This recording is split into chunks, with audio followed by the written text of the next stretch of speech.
Okay, we're going to get started. Hi, everyone. Thank you for joining us today for Choosing Your Ladder, the first webinar in our Ladder Safety webinar series in partnership with Werner.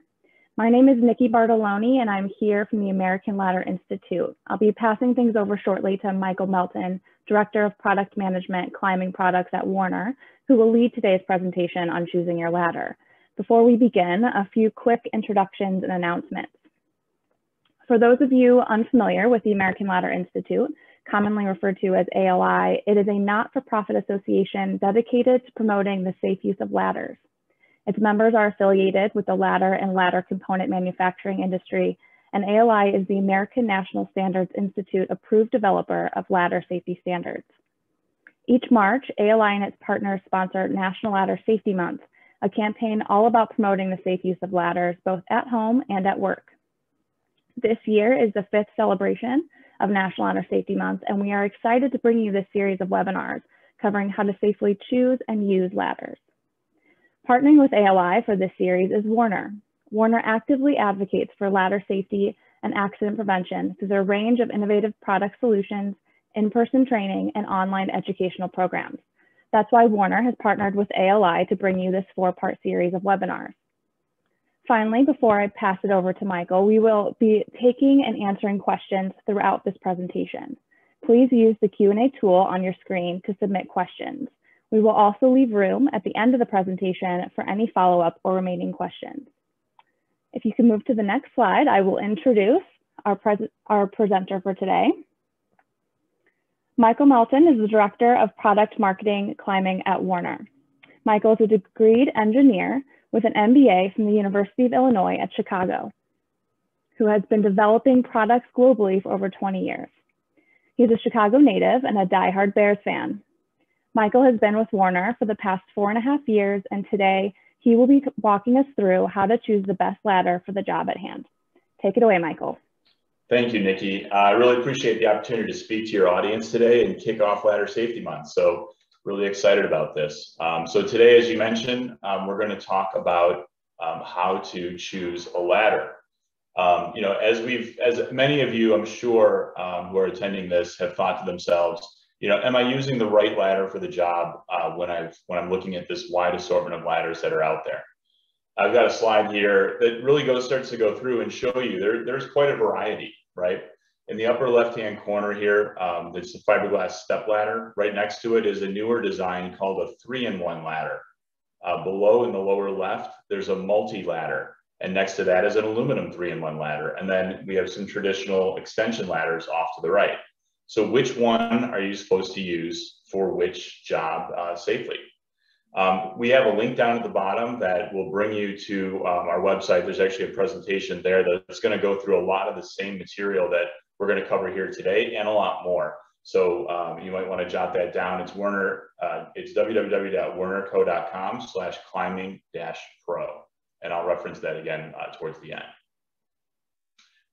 So the first thing you want to do when you're looking at choosing a ladder is you want to start with your surroundings. So will you be doing the work indoors, or are you going to be outside?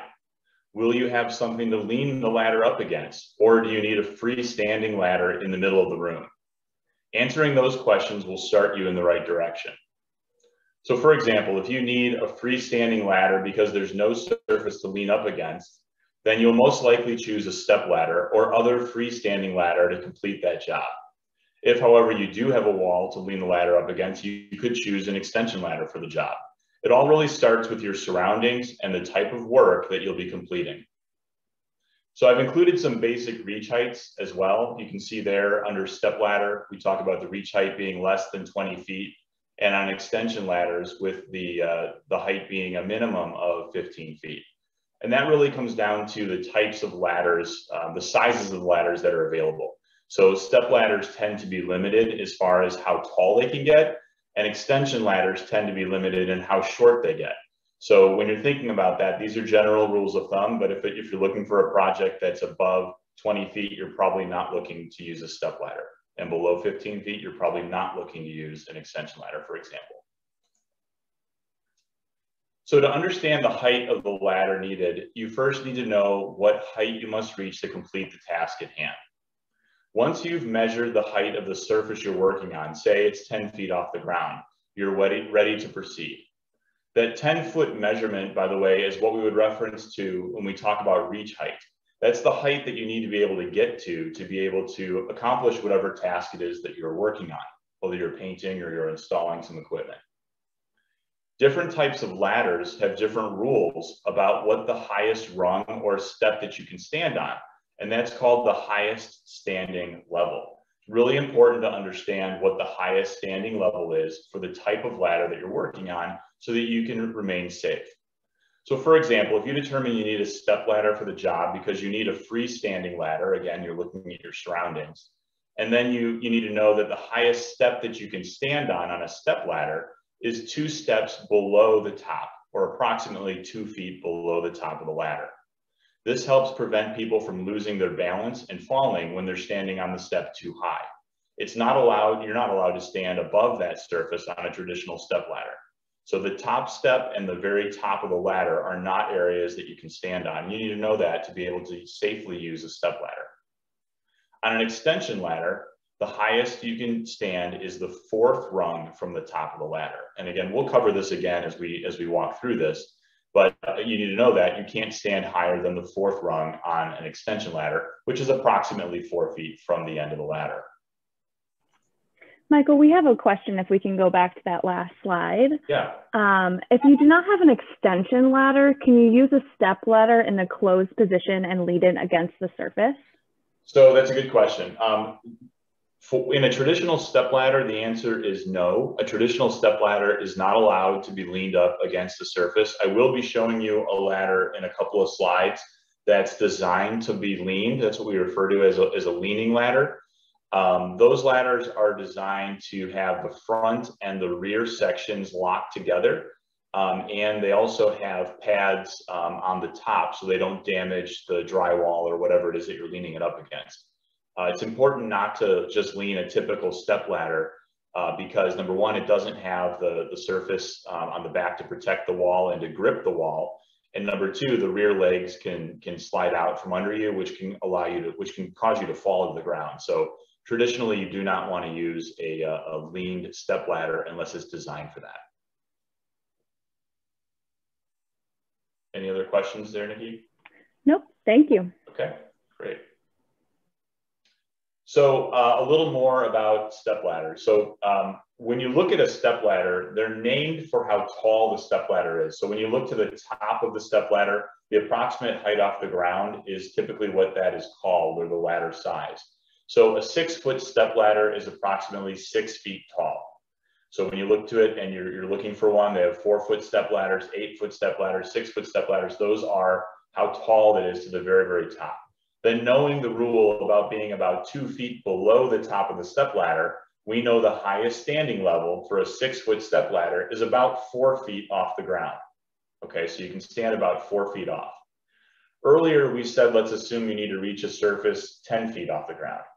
So to determine if you'd be able to reach that surface, you need to be able to figure out what we refer to as your individual reach height. Your individual reach height takes the highest standing level of the ladder and then adds your height plus 12 inches of your arm.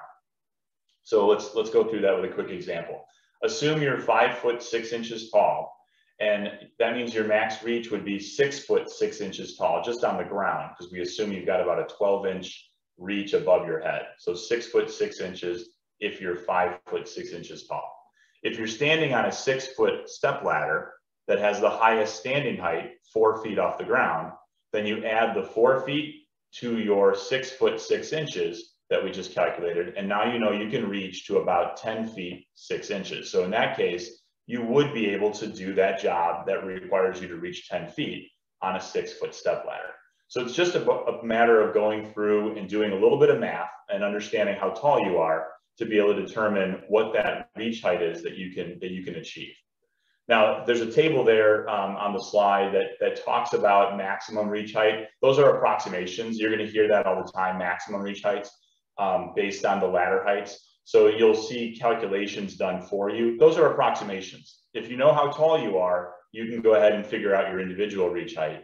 But in that table right there, you can see a 6-foot step ladder maximum reach height about 10 feet. So you can use that for that application. Now, step ladders do have limitations, like we mentioned before.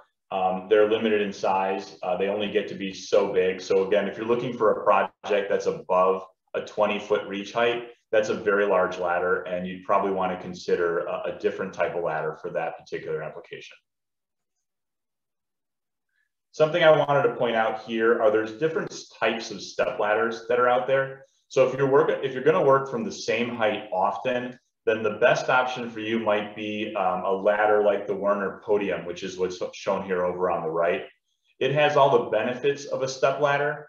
It's a freestanding ladder. However, the step that you're standing on is a large platform. So you can see the difference here between a more narrow 3-inch traditional step on the left versus a large platform that you can stand on. They are at the same height, so your reach height is the same. But if you're going to stand there for a long period of time, it's much more comfortable to stand on a platform. It will avoid a condition that sometimes people refer to as ladder foot, which is basically a sore foot that you're going to get from standing on a narrower step for a long period of time. So these platform ladders or podium ladders are great options if you know you're going to be working at a particular height for a long period of time. The other nice thing is you can see it's got a guardrail that's 34 inches off of the deck surface. So it helps protect you, gives you that much more level of comfort when you're standing up there and doing the work. Michael, we have another question. Yeah, go ahead. So on a podium ladder, can you face in any direction on that platform? You can. Yes, that's a good question. That's right. You can stand up there and you can rotate around to be able to work in multiple directions. In a traditional step ladder, you're going to be somewhat limited in the directions that you can work, because you always want to maintain 3 points of contact, which is usually your 2 feet and then your body leaning up against the ladder, or a hand on the ladder. So you always want to be able to maintain that 3 points of contact. So a podium gives you a little bit more flexibility because the rails are actually kind of boxing you in a little bit, and it provides a little bit better protection for you when you're up there. It's a great question. Anything else on the podium? No, I think we can move forward. Okay. So now I wanted to talk a little bit about extension ladders. So we addressed step ladders, and I think that's pretty well understood. If you're in that situation though where you need to get higher and you have a surface that you can lean up against, an extension ladder is an excellent option for you to choose. Now, again, if you want to choose an extension, you need to know that you can't stand above the 4th rung up from the top of the ladder. That's the maximum you can stand to. This helps prevent the user from putting too much weight on the very top of the ladder, which prevents the ladder from sliding out from under the user. So the same math is going to apply when you look up the height of the highest standing level, which is that 4th rung from the top, and you add your individual reach height. That will help you determine your max reach height for that particular ladder. Now, extension ladders also require some support points, some considerations to where you're leaning it up against. And so the table here that we've got gives you some more guidance. So again, we have the ladder height on the left, just like you had on the step ladders, showing you approximately your reach height. And it's it always seems a little bit odd when you look at these, because you've got a 16-foot ladder, but you can only reach 15 feet with a 16-foot ladder.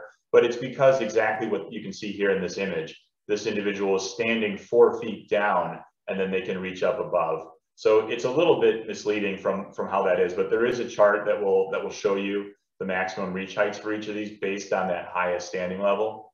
The other thing to point out here over here on the right is the height to a gutter or a support point. You're going to want to make sure that you have, and the graphic on the right shows you a little bit of that too. You're going to want to have support points that you can lean up against so that you're not going to tip the ladder over. You don't want to have the support point so low on the ladder, for example, when you're standing very high on it, that it starts to tip past that support point. So a couple things to consider then with extension ladders when you're setting those up. Now, this ladder is one that I referenced earlier. You asked about step ladders and whether or not you can lean against a wall.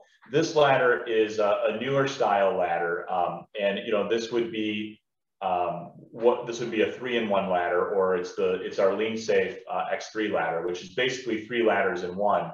However, that middle position is a leaning ladder, and so You can see on the far left, it's shown as a step ladder that's going to function traditionally as a step ladder. And again, you can stand to that second step from the top. When it's in leaning ladder mode, it's functioning more like a straight ladder. You can only stand from, again, it's like the fourth step from the top is where you can stand on this one. And then when you have it as a straight ladder, you can get up one rung higher. So those are the things that you should consider when you're looking at a 3-in-1 type ladder, or if you have a ladder that is a leaning ladder that maybe doesn't do all three of these, it'll still follow the same rules as that middle one, where you're going to want to still be 4 feet down from the top of the ladder. These are all defined by the ANSI code and Osha rules. So we just want to make sure that everyone clearly understands that. And that type of information is also on the ladder ID labels that'll be on the side of the ladder. We'll talk a little bit about those in just a few minutes. Hi, Michael, I have a question. Yeah. When do you not recommend to secure the base of extension ladder with a skate? Painters are constantly on and off. I think that you have to make a determination as to how secure the bottom section of the ladder is. Obviously, if you are on any type of surface that's not going to allow you to dig those feet in, for example, if you're in a pick position that can dig down to the ground, if you're just using the rubber pads underneath, and you're on any type of a surface that has any concerns around evenness or how slippery it is, you're going to want to block down the bottom of the ladder and secure it. You're also always going to want to use what we refer to as the Fireman ladder setup, where you stand with your feet on your toes to the front of the extension ladder and lean it up against the wall. You need to be able to extend your arms fully in front of you with the palms of your hands touching the rungs. So if you can stand the ladder up with the bottom of the ladder at your toes up against the wall and the palms of your hands when your arms are fully extended, touching the rung in front of you, that means you're at the proper setup angle. Sometimes people set these ladders up either too steep, which you run the risk of it tipping back, or more often they set it up very shallow because they expect, or it's more comfortable. It feels more comfortable when they're at a very shallow angle, but that's when you run the most risk of the ladder slipping out. So we always recommend setting up with that proper setup ratio. And then obviously you'd want to make sure that the bottom ladder is secure. Okay, and then we have another question on the leaning ladder that's on the slide. It says, are the feet on a frame ladder the same angle as the leaning ladder pictured? Say that again. Are the feet on an A-frame ladder the same angle as the leaning ladder pictured? So the bottom of the feet of this ladder, it has a little bit of a curvature to it. So it's designed to be working at a couple of different angles. So it is a little bit of a different angle, but there is some curvature at the bottom of the feet that allows it to work and has passed all the code testing and slip testing and all that at the various angles that you're going to have it set up. Great. I think we have one more, sorry. Is it the 4-to-1 ratio whenever you're on an extension? That's correct.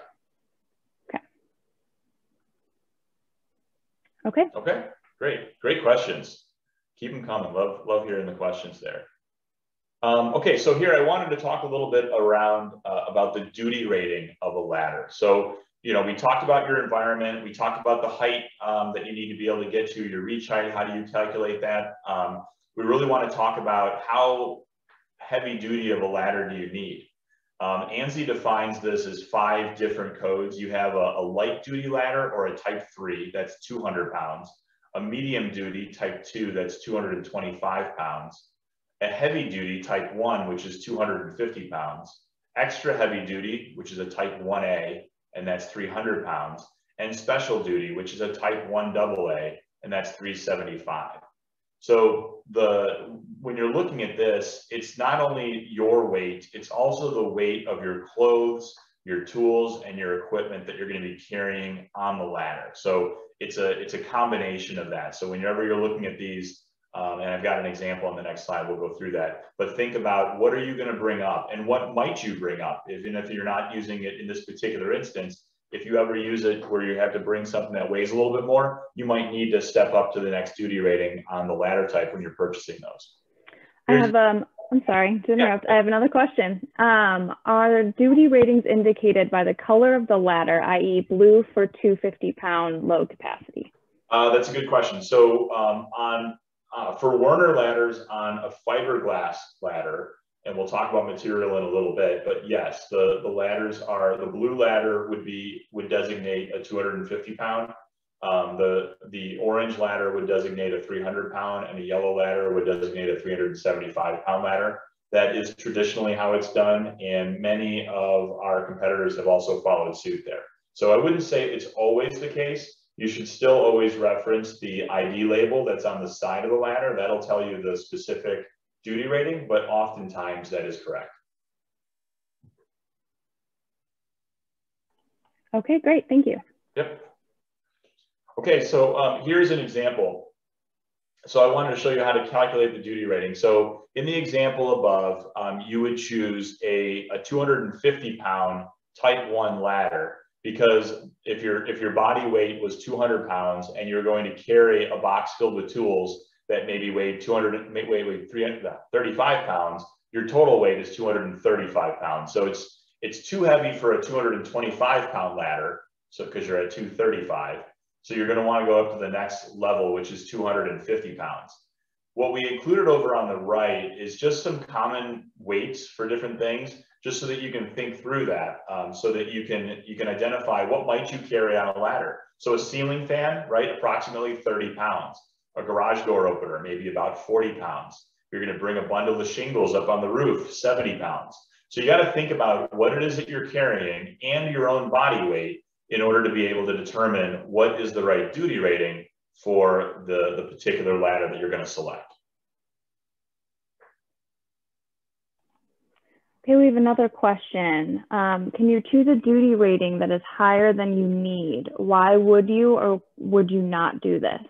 Okay, yes, that's a good question too. So yes, you can choose a duty rating that's higher than what's required. And what you're going to find is that the stiffness of that ladder will increase. So what I mean by that is you're going to feel less flex on the ladder when you're climbing. The key thing to consider there, and you might want to do that because you might in the future need it for something that you might need it for a different job that requires you to lift more. But even if you want to do it just for your own comfort in climbing, you will get less flex out of the ladder if it's a higher duty rating ladder. The only thing I want you to keep in mind though is that the weight of the ladder will generally go up, and the cost of the ladder will generally go up. So the cost and the weight generally follow the duty rating, because that changes the thickness or the reinforcing parts that has to go into the engineering of the ladder, because it needs to be able to support more weight. So absolutely you can, just keep in mind that it does generally increase the weight and the cost of the ladder. So it's always best to choose one that's close to what you need. Okay, and we have another question. Can you carry something up a ladder while maintaining 3 points of contact? Can you carry something up a ladder? I'd say the answer is yes, but it depends on how you're going to hold that. You're going to need to be able to maintain your feet on the ladder and one arm on the ladder. So you're not going to be able to bring something up where you're carrying it with two hands at the same time. So that would be the limiting factor, is you'd want to have something you can put over your shoulder, or you can hold in one hand, or obviously people wear tool belts and whatnot. You're not going to want to you're not going to want to climb without being able to have that third point of contact. If you have something that's large and awkward, it might be helpful to have a second person with you to be able to climb something. So you might actually need to set up a second ladder nearby so someone else can help you lift whatever that might be, so that you can remain safe when you're lifting it. Perfect, thank you. Sure. All right, so we talked about the surroundings, we talked about the style of ladder, the height of the ladder, we talked about the duty rating of the ladder. Now what we want to talk about is the material choice. Okay, so we want to look at fiberglass versus aluminum. So how do you choose? Why do you pick one or the other? And I'd say the material choice really circles back to the original question that we asked: what are your surroundings like? So initially we asked to determine if we needed a freestanding ladder or if we had a surface to lean against it. And now we're looking for what hazards might be present, right? Especially electrical power. You know, the two main materials that you're going to find are going to be aluminum, and you're going to be fiberglass. And those are the things you're going to want to keep in mind. What hazards might there be? Because each of them have an advantage. However, they're ideally suited for different applications. So I'm going to flip through to the next slide here. So aluminum ladders, both steps and extensions, and a lot of these other form factors come in both materials. So you can get them as an aluminum ladder. You know, as you see above, the key advantage of an aluminum ladder is they tend to be lightweight, and so they're easy to transport and set up. That's going to be one of the biggest advantages of an aluminum ladder over a fiberglass ladder, is that ability to easily move them and set them up. However, some job sites require you to use a non-conductive ladder type like fiberglass. So you need to know, again, your surroundings, whether or not there's anything, it says right there at the top, not for use near electricity. Even if you might not be on a job site that has any electrical work going on, you still want to check and verify whether or not you're allowed to use aluminum, because a lot of job sites will just say, no, you cannot use an aluminum ladder because of the risk of something happening that could expose you to electricity, and the ladder is conductive. So if you look here and you're looking at a fiberglass ladder, fiberglass is a very strong and durable material, and the rails have the added advantage of being non-conductive. So when you're looking at a fiberglass ladder, it might, if you're on a commercial job site, a lot of times it's the only choice. If you're going to be using this ladder for a wide variety of activities, which often includes, you know, working on electricity, you're going to want to have a fiberglass ladder. The other advantages, and someone referenced this earlier, is the colors. They tend to come in a variety of high visibility colors, so that you'll be able to clearly see them on a job site. So I think that's another advantage. And earlier we were asked the question about, you know, do the rail colors mean anything? And again, for the Werner ladders, the fiberglass ladders, they do. Again, the blue is the 250 pound, the orange is the 300 pound, and the yellow is the 375. There's also a green. Green is the lowest at 225.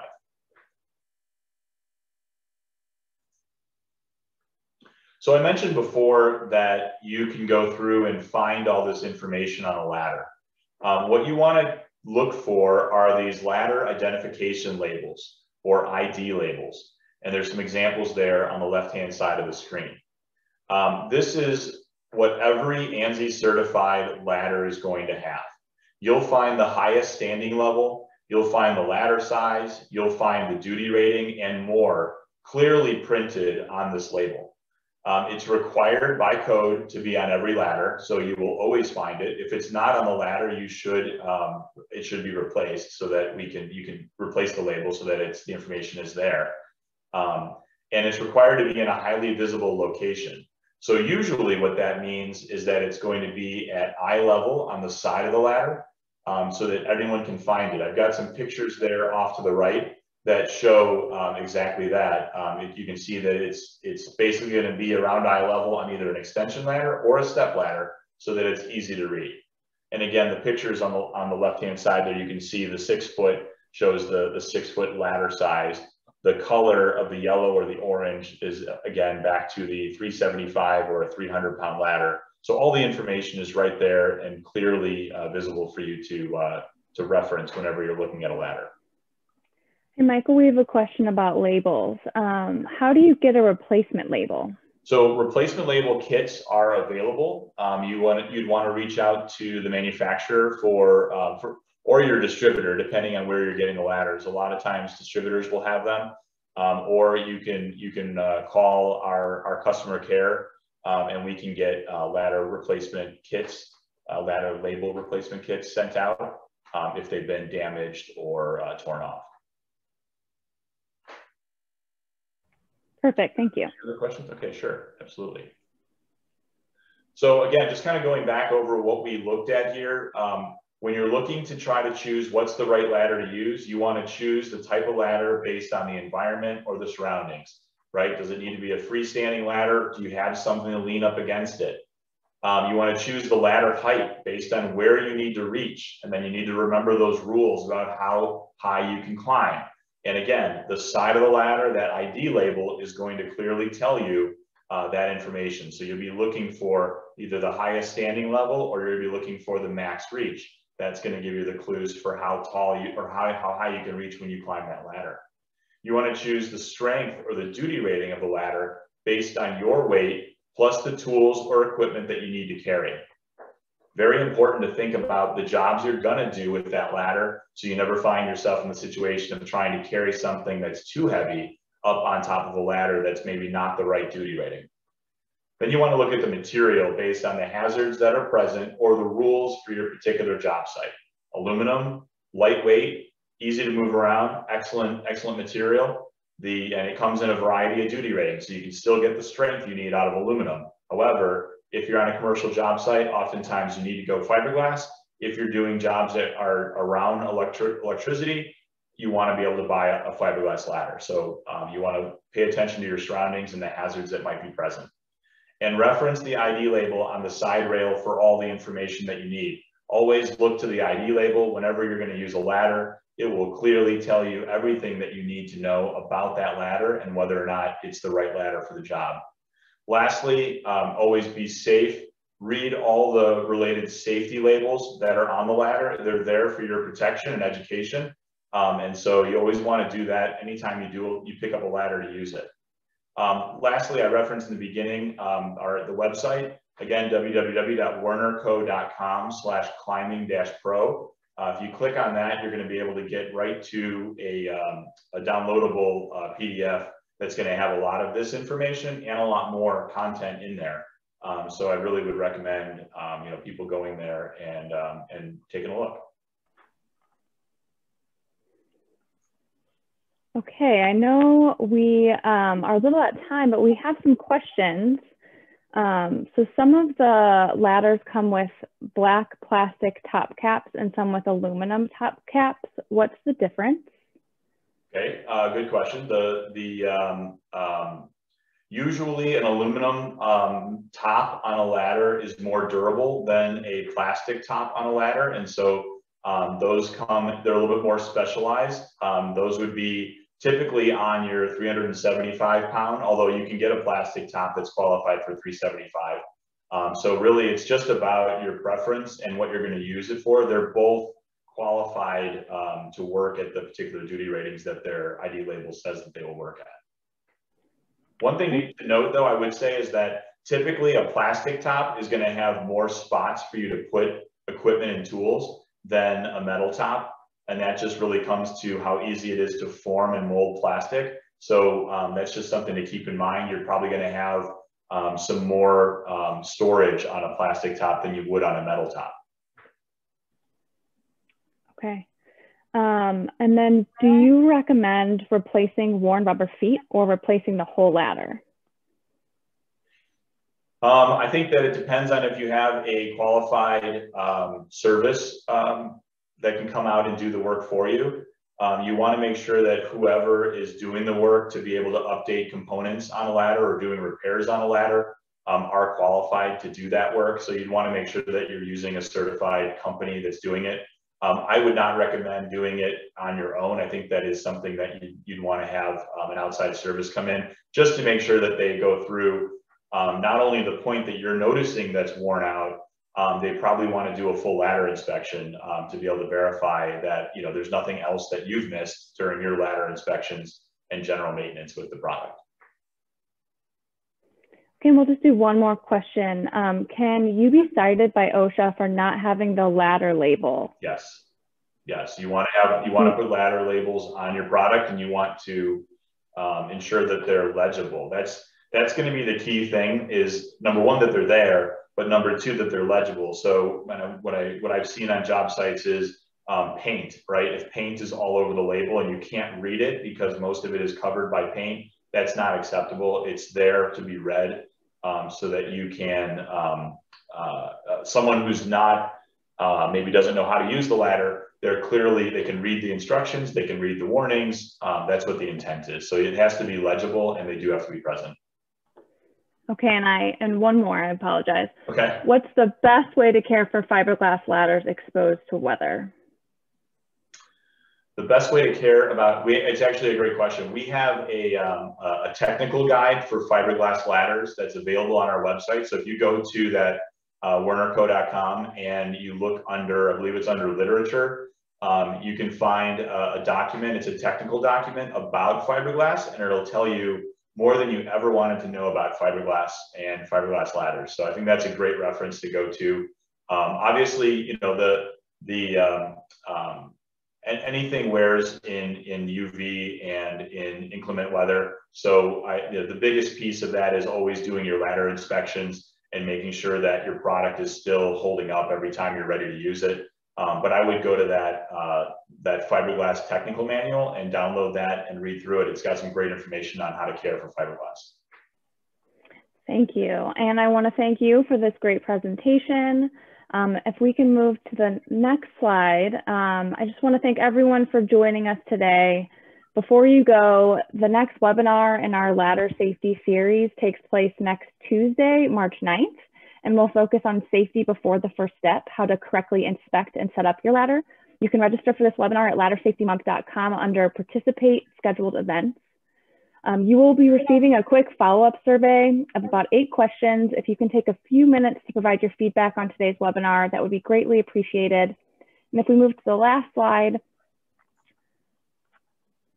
please take note of the URLs on your screen. You can find more ladder safety resources, including free online training, a recording of this webinar later this week at laddersafetymonth.com and laddersafetytraining.org. If you have any questions for us at ALI, please contact us at info@AmericanLadderInstitute.org. Thank you, Michael, for this great presentation, and happy National Ladder Safety Month, everyone. Thank you for joining us again. Thank you, Nikki. Great to be here.